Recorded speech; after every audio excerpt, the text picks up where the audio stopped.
Thank you, Chair. Thank you, Mr Anderson, for coming today. I want to ask a couple of questions about the recent trouble and conflict in Israel, and in particular the ABC's coverage of same.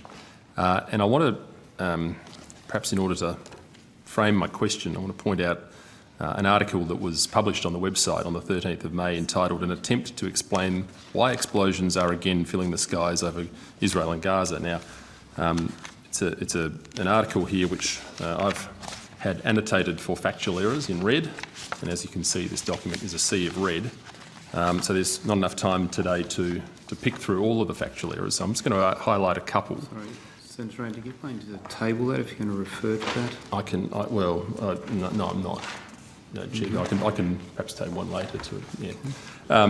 But I'm just going to refer to it in this case. This article is available on the website.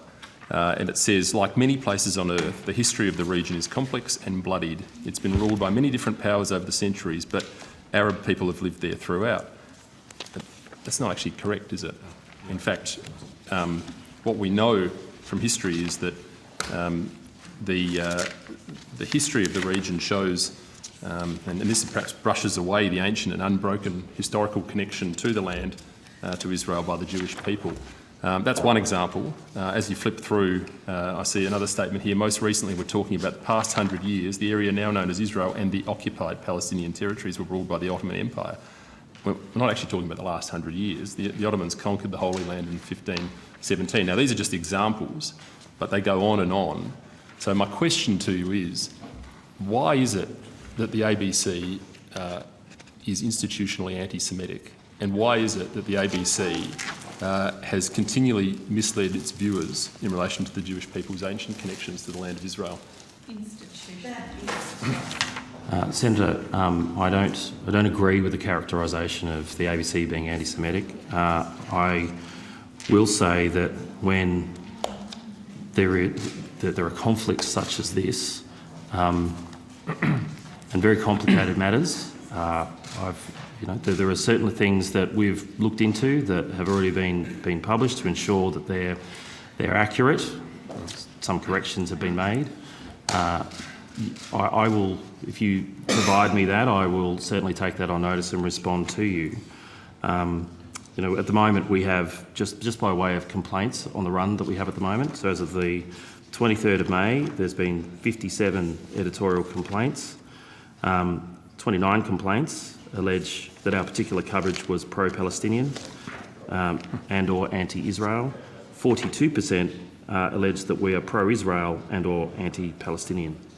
So we have, and the remainder of the matters referring to accuracy issues. So it's certainly something that we're looking at very closely. Guidance notes are issued out to our journalists, and if you were to provide that to me, Senator, then I will take that on notice and give you a response. The errors, though, unequivocally do swing to the favour of terrorist organisations like Hamas. My question is, I guess, do you have any managerial control over the editorial bias of your staff, or is this a staff-led collective? These articles are consistently anti-Israel. I don't know where these complaints in relation to being pro-Israel are coming from, but I suspect that there's not much basis to do that, certainly from my reviewing of the recent coverage.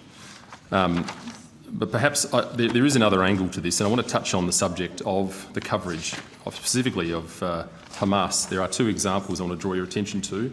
An article from 3 days ago on the ABC website, Hamas militants parade in Gaza, humanitarian aid convoys heading to the enclave as ceasefire talks persist. Now, throughout this particular document, Hamas is referred to as fighters, militant organisation, doesn't refer to it as terrorist organisation. Is the ABC, or does the ABC accept that Hamas is a terrorist organisation because the Australian and the United States governments do? Great. Yep.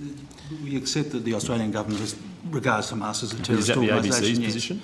The ABC doesn't take an editorial position on these sorts of things, but we as a fact, yes, it's been prescribed as a terrorist organisation, yes. Right. So the ABC doesn't support radical Islamic terrorism then? Absolutely not. Because you would get that impression from some of this material. Well, Senator, it won't surprise you, I don't agree, but if you want to provide us with The specific stories that you want us to look into, we'll look into those stories. Okay. Happy to do that.